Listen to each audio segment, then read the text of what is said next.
साकार रूपं परमात्मना है आत्मस्थितं तत् तव दर्शनं सिद्ध आनंद सिंधो स्मरणं तदीशा मधुरोपदेशं शन्ते दयालु चरणारविंदे कोटिः प्रणाम बद्धाजलभ्यो इव प्रार्थनेशा वरदाय कहयत हस्तः त्वदीया शीर्षा सदैव दृष्टि कृपालु शीर्षा सदैव दृष्टि कृपालु।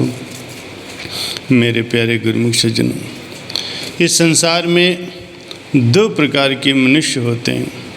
एक वे जो आठों पहर मन की मति के अंदर चलकर कार्य करते हैं और मन ने जो चाहा सो किया, जिस दिशा में मन ने बहा दिया वो उसी ओर बह गए।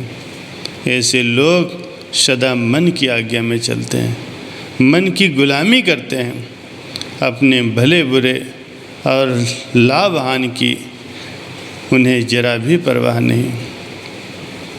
उनकी बुद्धि मन के विचारों के अनुसार सोचती समझती और निर्णय करती। उनके शरीर तथा इंद्रियां मन की आज्ञा का पालन करते हैं और वे सारे काम मन की इच्छा अनुसार करते हैं। अभिप्राय ये कि वह पूर्णतः मन के अधीन रहते हैं और उनके जीवन की बागडोर मन के हाथों में रहती है। मन ही उनका पथ प्रदर्शक है और मन ही उनके जीवन रथ का सारथी है। ऐसे लोगों को प्रायः मनमुख और संसारी जीव कहा जाता है। दूसरे वे मनुष्य हैं जो अपने जीवन की बागडोर महापुरुषों के हाथ में सौंप देते हैं। उनके विचार महापुरुषों के वचनों अब महापुरुषों की बाणियों के सांचे में डले होते हैं। उनकी बुद्धि महापुरुषों के विचारानुसार सोचती समझती और निर्णय करती है। अपने शरीर अपनी इंद्रियों को बस में रखकर वे महापुरुषों की आज्ञा और वचन के अनुसार सब कार्य करते हैं। अन्य शब्दों में संतों महापुरुषों की मौज के अनुसार अपना जीवन बनाना ही उन लोगों का लक्ष्य होता है। उन्हें गुरुमुख, मालिक के सेवक अथवा भक्त कहा जाता है। मनमुख और गुरुमुख में ये एक मौलिक अंतर होता है। अब जरा विचार किया जाए कि मन क्या वस्तु है जिसे सांसारिक जीवों ने अपने जीवन का पथ प्रदर्शक मान लिया है तथा जिसके नेतृत्व में वे अपना जीवन व्यतीत कर रहे हैं। मन कोई अन्य वस्तु नहीं है, केवल संकल्प विकल्प के समूह का नाम ही मन है। जन्म जन्मांतर से जो माया के मलिन संस्कार और विचार मनुष्य के अंदर एकत्र हो रहे हैं उन्हीं को मन कहा जाता है। ये मन काल और माया के मसाले से बना है। इसका रुख सदा माया और काल की रचना तथा अधोगति की ओर ही रहता है। जैसे ढलान की ओर बहना जल का सहज ही स्वभाव होता है, वैसे ही अवनत दुर्बलता प्रमाद हानि और बंधन की ओर दौड़ना मन का सहज स्वभाव है। काल और माया के साथ अनेक जन्मों तक मिले रहने के कारण जो काम, क्रोध, लोभ, मोह और अहंकार तथा अशुभ विचार एकत्र हुए हैं, यही मन की पूंजी अथवा निधि है। ये मन प्रतिपल आत्मा को काल और माया की ओर घसीटकर बंधन, दुख और 84 लाख योनियों के चक्र में फंसाने के प्रयत्न में रहता है। ये मन स्वभाव से ही माया को पसंद करता है और माया से मिलना चाहता है। कारण ये है कि अनेक जन्मों से ये माया में रचा और पचा हुआ चला रहा। मनुष्य के शरीर में रहकर मन वस्तुतः काल और माया के लिए काम करता है। इसे एक प्रकार से काल और माया का ऐसा एजेंट जानना चाहिए जो हमारे घट में निवास करता है। उसके लिए समस्त कार्यवाही तथा संपूर्ण दौड़ धूप करता है। काल और माया आदि काल से ही जीवात्मा के शत्रु हैं। मन इन शत्रुओं का प्रतिनिधि है तथा आत्मा को इन्हीं शत्रुओं के हाथों में सौंप देना चाहता है। मन जिन संकल्पों को बार बार उभारता है, यदि उन्हें कार्यान्वित किया जाता रहे तो इस प्रकार के संस्कार तथा विचार सुदृढ़ होकर जीव को मन का गुलाम बना देते हैं। आत्मा अथवा सूरत का नाता सद्गुरु के सारे शब्द तथा मालिक के धाम के साथ है। मन इस नाते से विघ्न कारक बनता है तथा आत्मा का अपने मालिक से संबंध विच्छेद करने की सिर तोड़कर चेष्टा करता है और हर समय इसी प्रयत्न में लगा रहता है। ये सूरत को शब्द से तथा मालिक से अलग करके उसके गले में माया की गुलामी की जंजीर पहना देता है। मन की जितनी भी मति और कार्यवाही है वो सब जीव को माया जाल में फंसाने की है, न कि मुक्त कराने की। मन तो यही चाहता है कि जीव माया की दलदल में फंसा रहे और उससे कभी भी निकल न पाए। ये मन के यथार्थ रूप का संक्षिप्त वर्णन है।